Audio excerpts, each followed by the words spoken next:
Баршаңызға күн сәтті, берекелі өтсін. Бүгін сіздерге үй жағдайында жасалатын лаваштың рецептімен бөлісемін. Осындай бізде жұп-жұқа әрі дәмді болып шығады. Түрлі тағамдарды үйде жасай беретін боласыздар. Видеоны соңына дейін қараймыз. Сіз үшін пайдалы каналдардың бірі болады. Бізде осылай жұп-жұқа болып тұрады.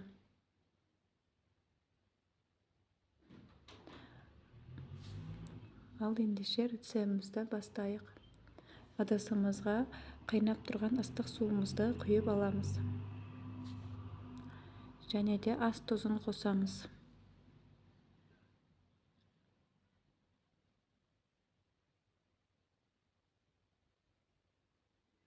Үш ас қасық сұйық май қосамыз. Електен өткізілген ұнымызды қосып, қамырымызды илеп аламыз.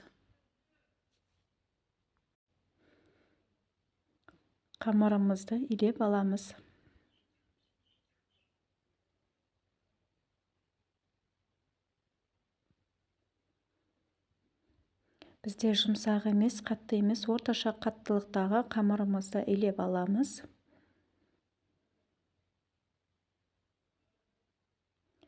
Видеоны қарамас бұрын менің арнама тіркеліп алуды ұмытпаңыздар. Сіздер үшін басқа да пайдалы, оңай рецепттер менің арнамда өте көп. Түрлі тағамдарды, тәттілерді менің рецептіммен жасап көрсеңіздер болады. Каналға кіріп көріңіздер. Бізде осылай қамырымыз шығады. Бір тегіс болғанша осылай илеп шығамыз.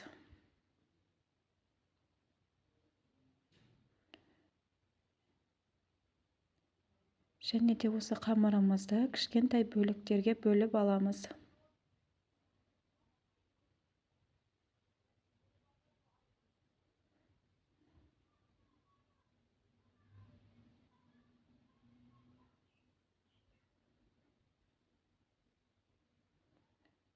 Каналға тіркелген кезде қоңырауша батырмасын басуды ұмытпаңыздар. Жаңа видеоларды алғашқылардың бірі болып қарап отырасыз. Және де сіздерге пайдалы болса, пікір қалдырып, лайк басып, кішкене қолдап отырсаңыздар. Осы бөліп алған бөліктерімізді домалақтап, кішкене зуаларды жасап аламыз.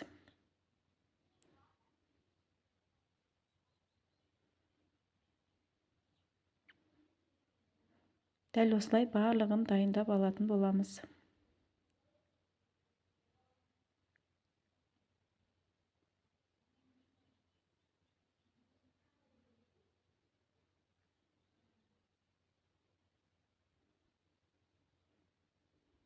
Ал енді қалған ұнымызға бір ас қасық кукурузды крахмалын қосып араластырып аламыз. Әрбір бөліктерімізді жұқалап жайып шығамыз.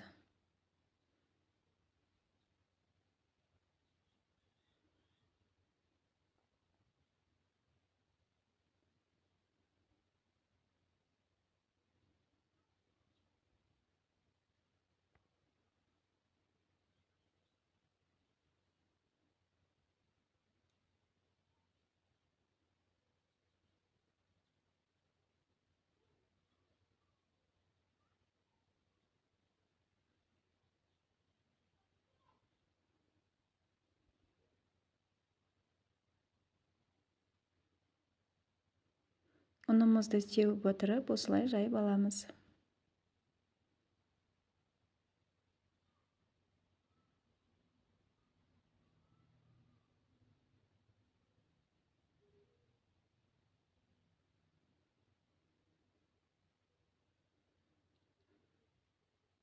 Бізде осылай жұқа үлкен болып шықты. Барлығын осылай жайып шығамыз.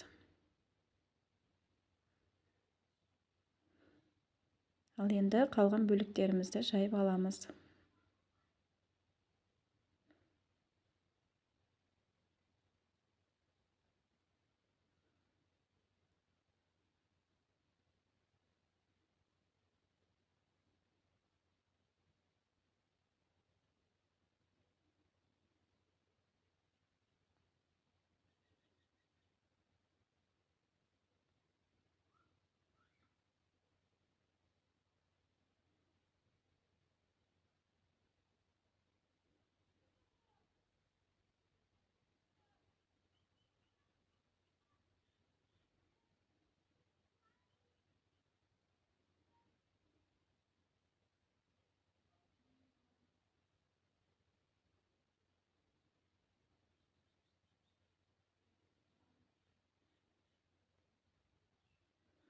Ал бізде осылай көп жайып аламыз.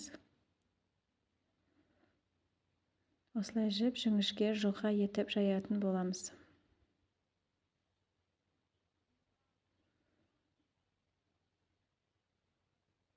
Лавашымызды пісіретін ыдысымыз осылай қазанның қақпағына пісіріп алдым.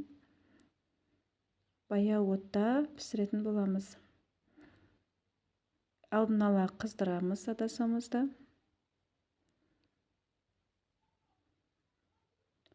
Және де кішкене ғана ұстап, екінші бетіне аударып, шет-шеттерін пісіріп аламыз.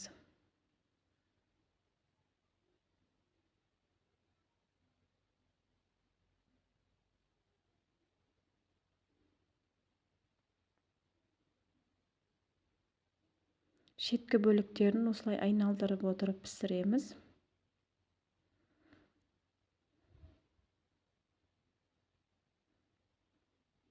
Қатты сақырлатып пісірудің қажеті жоқ, қатты болып, сынғыш болып келеді, қатты пісірсеңіздер.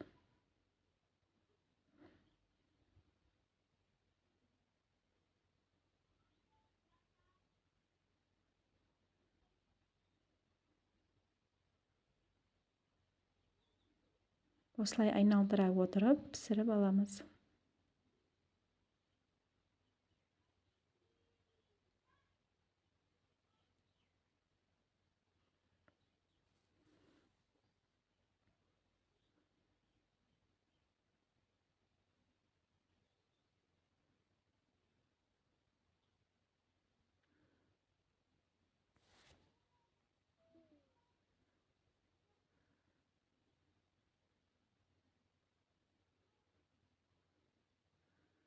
Кішкене ақ түйіршіктері шығып, осылай піскені білініп тұрады. Шет-шетіне аударып, осылай біркелкі етіп пісіріп шығамыз.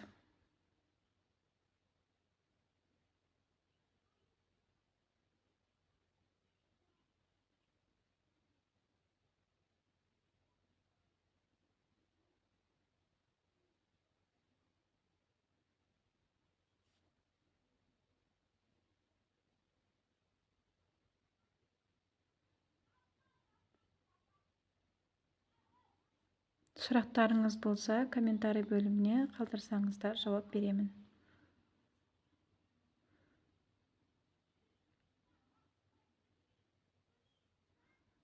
Ал барлығында пісіріп алдық, жасап көріңіздер. Каналға тіркелуді ұмытпаңыздар.